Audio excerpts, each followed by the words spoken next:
Неочекувано голем број на деца активно се приклучија во подготовките за првата официјална бадникова поворка која ќе се одржи на 6 јануари.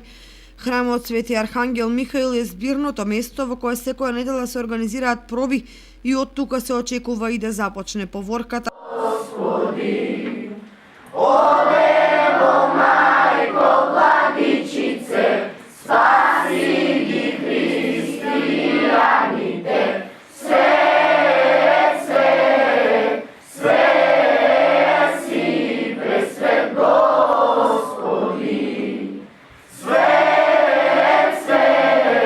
Покрај децата активно се вклучени и мајките кои учествуваат во изготвувањето на божикните ѕвезди, кои практично ќе символизираат ѕвездата која ги водела тројците мудреци до местото каде што бил роден Исус. А според најавите од организаторите, бадниковата поворка ќе се движи на релација Храм Свети Архангел Михаил по главната улица Маршал Тито и булеварот, а ќе заврши пред храмот Свети Лука.